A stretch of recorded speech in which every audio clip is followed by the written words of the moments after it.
With the Until Dawn movie coming out, I figured why not do a tier ranking of all the games that Supermassive has created, which is Until Dawn, the Dark Pictures games, which are 4 games so far, a 5th one coming out soon, and the Quarry. And I am actually really excited to talk about these games because I personally like interactive movie style games. I think they're really fun most of the time. And while they're not my favorite genre, I think they stick with me because of the characters and them trying to develop them into some memorable people. And so we're going to start the list with the Until Dawn game, the original. I did not play the remake, and so we're not going to talk about that, or remastered, whatever you want to call it. And then we'll talk about the Dark Pictures games and all the way to the Quarry. And I'm going to leave out the casting of Frank Stone because I did not play that. I'm not a Dead by Daylight type of gamer, so I don't really know if this would be for me, and I don't even know what the fuck the other one is on this list. Some woman with like blood running down her head. So if you know what that is, put it in the comments below. I have no clue.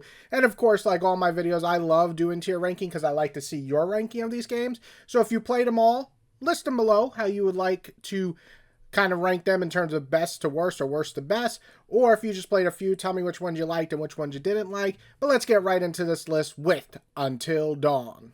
So Until Dawn is probably one of the biggest horror interactive style games because it was a Sony exclusive. They put a lot of money into it, and it very much has that slasher vibe that I think a lot of people my age or even a little bit older grew up with. So if you like Friday the 13th or Halloween or things like that, this game, at least the first half of it, or I'd say the first third-fourths of it, feels like a slasher horror movie. It's a lot of fun. It's a lot of really cool characters. I think some really stuck with me, like Ashley, where there's so much motivation to make these characters survive, because when you watch horror movies, it's set in stone. They're either going to die or not. That's how the script goes. In this, you make choices that matter, that affect if the character is going to live or die. And so it was a lot of fun to go through a horror game and actually worry that your character can die because of the choices you made. I thought that was a great idea, and Until Dawn really pushes that to the next level with some really cinematic feeling throughout the entire game. This feels so much like a Friday the 13th movie to me that I absolutely love it. And another thing that this game had going for it is it did have memorable characters. Like I said, Ashley, Josh, Emily, Mike. There were so many that just stuck with me throughout the years that when my wife actually played it for the first time last year, I remembered a lot of those characters. I remembered a lot of the scenes. And so, you know, that's a lot of really cool things that stuck with me. But I will say that's not a perfect game because I feel like the last fourth of this game goes in a direction that most people don't seem to favor. Now, it's not the worst direction in the world. I don't think it ruins the game. I would replay this game, so none of that affects me, but it is an odd decision that we go that way. And, I mean, this is an older game, so there's going to be slight spoilers, but we go a very supernatural direction that a lot of people didn't like. And I have to agree, I think this game would have stuck harder or better if it just stuck with the more slasher genre. But at the same time, it is a game that I enjoyed. I wanted to see these characters survive, or I wanted to see them fucking die, because some of these characters needed to very much die. But at the end of the day, where would I put it? I think I'm going to put it in very good, because I think it still is a really good horror game. It's the, you know, horror games are not the easiest to make, and while this one didn't scare me, I think the atmosphere is really friggin' good. And now let's talk about the first Dark Pictures game, which is Man of Medan, I believe is how you say it, and okay,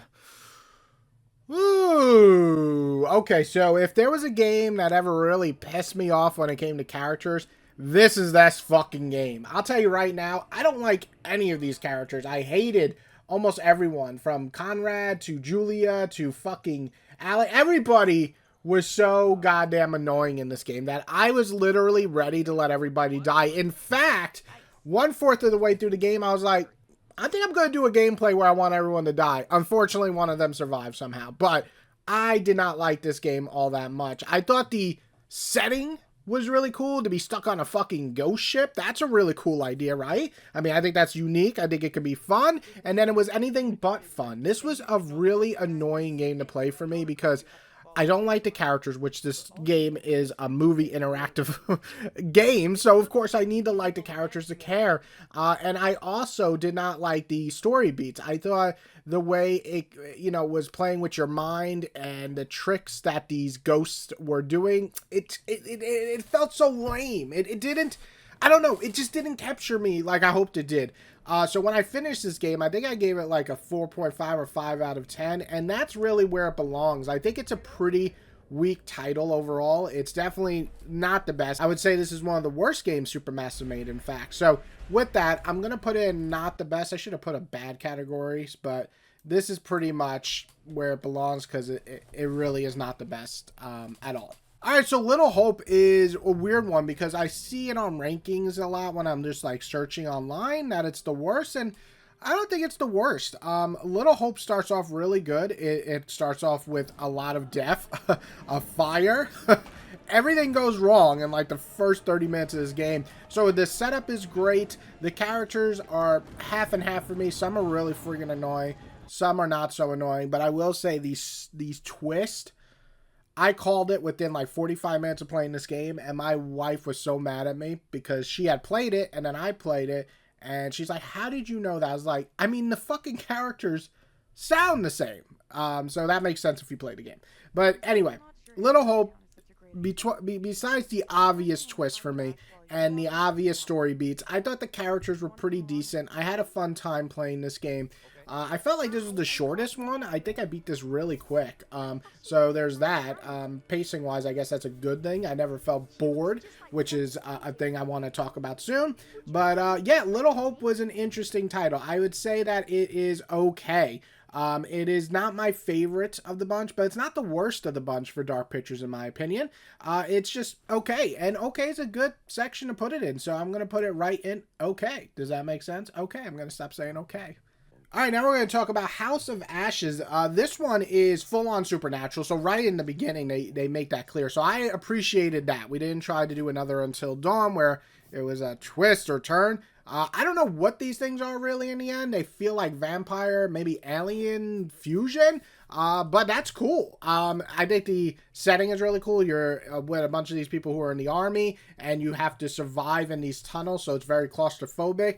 There's a lot of surprising deaths, ones that you can prevent and ones that you can't. So it was really cool to kind of decide, could I have stopped that? I thought all of that was really good. I also felt like this was probably the best in terms of the action. I actually felt like we were in a fight with these creatures or sometimes people. So yeah, House of Ashes to me is one of the stronger titles in this. And in fact, I think it is the best Dark Pictures game. I'm kind of spoiling the next one, but this to me is the best of the best for the Dark Pictures games because you got good characters, you got good story beats, you got a cool monsters. Yeah, overall, I really enjoyed this, which is funny because it depends really on what you're looking for in these games. This feels the least like traditional horror, and something like this my wife didn't enjoy. She didn't like the setting, the army, all of that. That wasn't for her. For me, I personally enjoyed that, so this game ranked really high for me. So I really do like that each Dark Pictures game really does try to mix the genre up within the horror overall genre. So I enjoyed this, and I think I'm going to put it in very good. I would say it's pretty close to Until Dawn, but Until Dawn was just so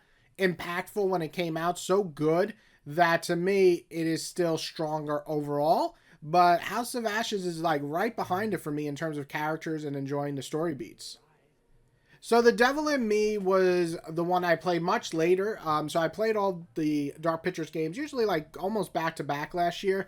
But Devil in Me I didn't play till the very end of last year, so it was about a 4 or 5 months kind of lag or whatever you want to call it, gap.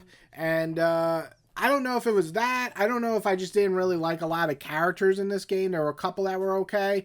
But this game really didn't do much for me, except for the kills. I think the kills and the killer are a lot of fun. Very, very scary. And that makes it more interesting than usual because it's basically like an immovable object. This thing just keeps coming at you. It's again, very much reminiscent of Friday the 13th. And I appreciate that because I like those type of slasher type things. And the setting was nice too, being kind of stuck in this hotel and trying to survive. And it's like a death trap, almost like Saw. So yeah, overall, this was pretty good. But I didn't really love it. It's better than Little Hope, I would say, but it's not quite on the very good. So I'm going to put it in the high okay. I think it's solid, but it's just not reaching the great levels for me. And then we're going to end the video with the Quarry, which to me is the accumulation of everything that they learned over the years of making these games. And to me, this is the best one. I personally love the vibe of this game, being in this kind of camp, being hunted by these like werewolf. They kind of look like very skinny, creepy werewolves, which I really like. And the overall having a fucking like redneck, insane cult family there too. It basically gets everything I love about horror: creepy, scary, disgusting monsters, characters you can root for, characters you hate but then change your mind the more you get to know them. Some really cool scenarios where you really have to decide the right thing to do and then could lead to a death of another character that you do. So all of that just really worked for me. This to me is where this company should keep going, Supermassive. Keep producing games like this where they feel like taking everything we love about the horror genre and putting it together to make a very fun, interactive movie game.